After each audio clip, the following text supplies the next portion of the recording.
एक French company, उनका business model क्या है और उन्होंने किस तरीके से उनके बिजनेस में सक्सेस अचीव किया है। और कौन सा ब्रांड देखोगे, इनके जो भी शॉप्स है वो सिटी के लग्जरियस लोकेशन या फिर एक बड़े मॉल में रहते। साइकिलिंग ट्रैक मिलेंगे, टेंट खुले पड़े मिलेंगे, जो भी स्पोर्ट्स की चीज़ें हैं आपको यूज करने के लिए स्पेस मिलेगा।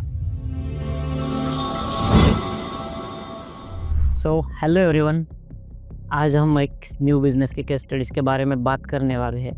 आज हम एक स्पोर्ट्स ब्रांड के बारे में बात करेंगे।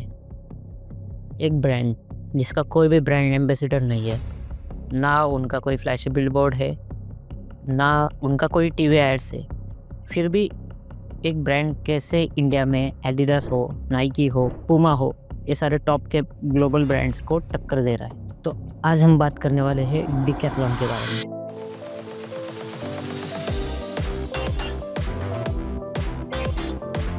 Decathlon is targeting local sourcing from India to hit $3 billion by 2030. Global sports goods brand is making a bold move in India with a massive €100 million investment. एक फ्रेंच कंपनी, उनका business model क्या है और उन्होंने किस तरीके से उनके बिजनेस में सक्सेस अचीव किया है। तो मैं जब भी पर्सनली डिकैथलॉन में जाता तो वहाँ पे मुझे बस स्पोर्ट्स शूज़ या फिर स्पोर्ट्स के इक्विपमेंट नहीं दिखते।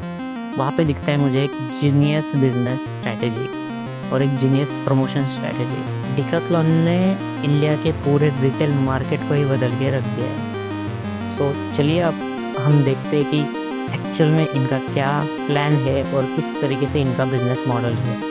सबसे पहला सवाल, नाइकी की 4000 की टी शर्ट डिकैथलॉन में सेम क्वालिटी की टी शर्ट आपको 400 में कैसे मिल सकती है? मतलब उसका क्वालिटी कम है?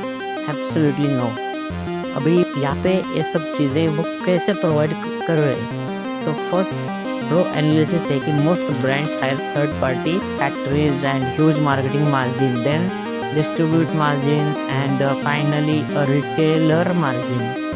तो इसका कॉस्ट प्रोडक्ट की बहुत बड़ा है। बट यहाँ पे डिकैथलॉन का मूव क्या है कि खुद डिज़ाइन करते हैं, खुद बनाते हैं और खुद ही सेल करते हैं। तो नो मिडिल मैन, तो और नो एक्स्ट्रा मार्जिन। तो यहाँ पे जो फाइनल प्राइस आते हैं कस्टमर तक वो कम आती है, क्वालिटी हाई रहती है। उनका 68% माल इंडिया में ही बनता है, जो 2026 तक 85% तक जाएगा। Transport cost saved, import duty. तो एक स्मार्ट मूव है। प्रोडक्ट की प्राइसिंग कम रखो, वॉल्यूम अपने आप बढ़ेगा। मार्केटिंग में हम सीखते हैं लोकेशन इज एवरीथिंग। कोई भी बिजनेस करो या फिर लोकल शॉप ओपन करो, हमें एक बिजनेस का लोकेशन देखते टाइम बहुत सारी चीज़ें देखनी पड़ती है। वहाँ पे पार्किंग का कैसे होगा, कि वहाँ पे प्रीवियसली कौन सा शॉप था, और बहुत सारी चीज़ें रहती है। बट यहाँ पे डिकैथलॉन की स्ट्रैटेजी अलग ही है। आप नाइकी देखोगे, कोई और कौन सा ब्रांड देखोगे, इनके जो भी शॉप्स है वो सिटी के लग्जरियस लोकेशन या फिर एक बड़े मॉल में रहते। बट डिकैथलॉन का देखोगे तो आउट ऑफ द सिटी, एक फ्री एरिया में एक बड़ा सा स्पेस। अभी ये मॉडल उन्होंने क्यों चूज़ किया?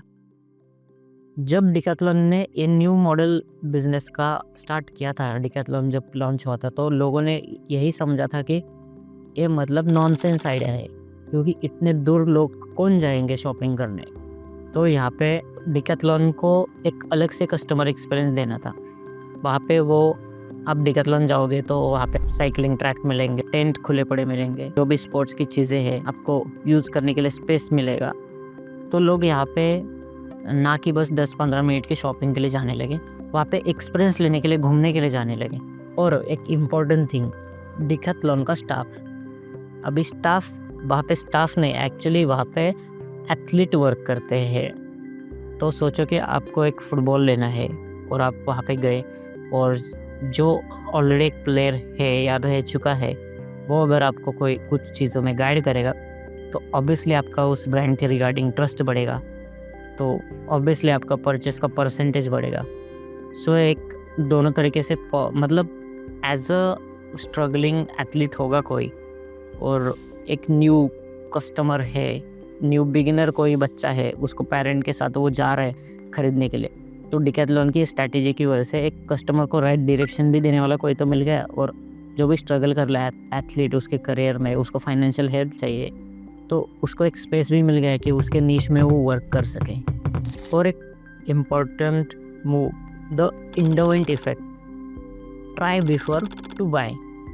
रिटेल का एक पुराना डर होता है, don't touch the product, but यहाँ पे डिकैथलॉन ने अलग से एक उन्होंने स्ट्रैटेजी निकाली कि आप परचेस करने से पहले ट्राई करो। तो यहाँ पे क्या चीज़ होने लगी, जब भी कोई इंसान 10 मिनट तक कोई चीज़ को यूज़ करता है तो इंसान का माइंड उस चीज़ को अपना समझने लग जाता है।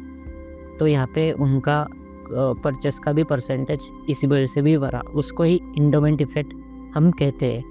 तो दोस्तों डिकैथलॉन का मार्केटिंग बजट जीरो नहीं है, उनका तरीका अलग है। वो शाहरुख खान, सलमान खान और कोई एथलीट को 50 करोड़ नहीं देते ब्रांड एम्बेसडर, वो उतना पैसा उनके प्रोडक्ट की प्राइस कम करने में लगा देते हैं।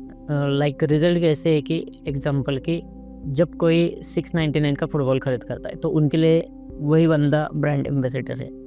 इंस्टाग्राम की रील्स हो, अनबॉक्सिंग वीडियोस हो, वर्ड ऑफ माउथ, और इसके थ्रू उन्होंने इंडिया में एक नंबर का स्पोर्ट्स ब्रांड बनने का वो अचीवमेंट है, वो अचीव किया।